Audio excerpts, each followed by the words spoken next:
IPL లో most successful team గా ఉంది చెన్నై సూపర్ కింగ్స్. అలాగే టైటిల్స్ గెలవకపోయినా భారీ ఫ్యాన్ బేస్ తో ఐపీఎల్ లో నెంబర్ 1 టీమ్ గా ఉంది రాయల్ ఛాలెంజర్స్ బెంగళూరు. అయితే తాజాగా చెన్నై సూపర్ కింగ్స్ కు చెందిన స్టార్ ప్లేయర్ కారణంగా ఆర్సీబీకి ఏకంగా 30 లక్షల నష్టం జరిగింది. అదెలా తెలుసుకోవాలంటే ఈ వీడియో పూర్తిగా చూడండి. Team India young opener Ruturaj Gaikwad Chennai Super Kings టీంలో కీ ప్లేయర్ అన్న విషయం తెలిసిందే. ఓపెనర్ గా సిఎస్కేలో గైక్వాడ్ ఎంతో అద్భుతంగా రాణిస్తున్నాడు. ప్రస్తుతం టీమిండియాలో తన చోటును సుస్థిరం చేసుకునే పనిలో ఉన్నాడు గైక్వాడ్. ఇటీవల ఆస్ట్రేలియా సౌత్ ఆఫ్రికాతో జరిగిన T20 సిరీస్లో అద్భుతంగా రాణించాడు. కానీ దురదృష్టవశాత్తు సౌత్ ఆఫ్రికాతో జరిగిన వన్డే సిరీస్ సందర్భంగా రుతురాజ్ గాయపడ్డాడు.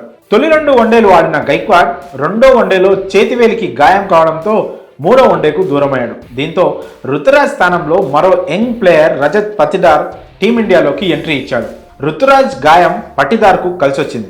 గైక్వాడ్ లేకపోవడంతో అతని స్థానంలో ఓపెనర్గా అంతర్జాతీయ క్రికెట్లోకి పటిదార్ అరంగేట్రం చేశాడు. టీమిండియా జెర్సీ ధరించాలన్న అతని కలను నెరవేర్చుకున్నాడు. అయితే పటిదార్ సైతం ఐపీఎల్లో రాణించి వెలుగులోకి వచ్చిన విషయం తెలిసింది. ఐపీఎల్తో పాటు దేశవాళీ క్రికెట్లో రాణిస్తుండడంతో అతనికి టీమిండియాలో స్థానం దక్కింది. అయితే ఇక్కడే ఆర్సీబీకి 30 లక్షలు నష్టం తెచ్చిపెట్టే పని జరిగింది. పటిదార్ ఆర్సీబీకి ఆడుతున్న విషయం తెలిసింది. అతని బేస్ ప్రైస్ 20 లక్షలకే దక్కించుకున్న ఆర్సీబీ పటిదార్ సేవలను పొందుతుంది. కానీ ఇప్పుడు పటిదార్ టీమిండియా తరపున అరంగేట్రం చేయడంతో అతని బేస్ ప్రైస్ 50 లక్షలకు పెరిగింది. ఏ ఆటగాడైనా సరే టీమిండియా తరపున ఆడితే అతనికి కనీస ధర 50 లక్షలు చెల్లించాల్సిందే. ఆ లెక్కన మొన్నటి వరకు పటిదార్కు 20 లక్షలు చెల్లిస్తూ వస్తున్న ఆర్సీబీ రాబోయే సీజన్ నుంచి 50 లక్షలు చెల్లించాల్సిందే. ఇలా రుతురాజ్ గాయం ఆర్సీబీకి 30 లక్షల ఖర్చు పెంచింది.